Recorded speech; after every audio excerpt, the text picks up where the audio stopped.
Tourists visiting Jammu and Kashmir have discovered a new popular attraction, a frozen waterfall in Tangmarg's Drung area located near the foothills of Gulmarg. As temperatures drop to sub-zero levels, the waterfall transforms into icicles hanging from the rocks, leaving visitors spellbound.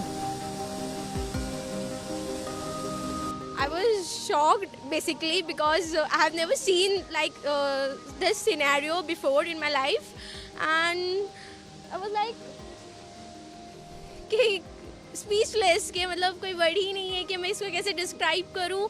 मैंने कहीं इतनी जगह घूमी है पर ये scene कहीं नहीं देखा है कि एक कहीं फ्रोजन वाटर भी है एंड देन वाटरफॉल भी हो रहा है ऊपर से।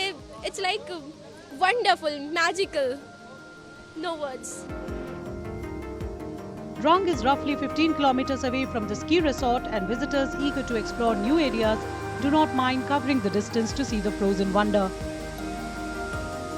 ड्रंग वाटरफॉल इसको अभी 2-3 साल ही हुए एक्सप्लोर हुए। अभी बहुत ज़्यादा एक्सप्लोर आपके माध्यम से भी होगा, तो बहुत सारे जो सियाह आते हैं उनके माध्यम से भी, तो बहुत अच्छा लगता है लोगों को यहाँ वाटरफॉल। जैसा कि आप देख रहे हैं, ये दिसंबर के एंड में जमता है, 21 दिसंबर से जमता है टिल मार्च तक। 1 मार्च से ये पिघलना शुरू हो जाएगा। We are coming from a very hot region, right? 45 degree to 48 degrees is normal over there, and landing into -10, -20, it's very difficult. You can see the layers of clothes which we are wearing, and ठंडी बहुत ज़्यादा है, and literally we are shivering from inside.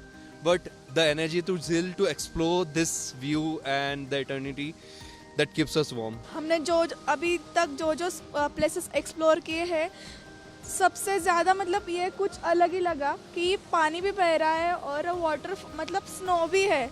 अगर temperature का देखा जाए तो पानी बर्फ़ को मेल्ट कर रहा है, लेकिन इधर पानी बह रहा है, तो ये सबसे ज़्यादा अलग लगा।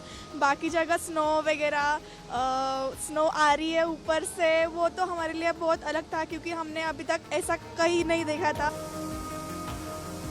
According to locals, the waterfall was discovered roughly 2 years ago, and they are thankful for the discovery as it has led to a surge in tourist arrivals in the once remote area.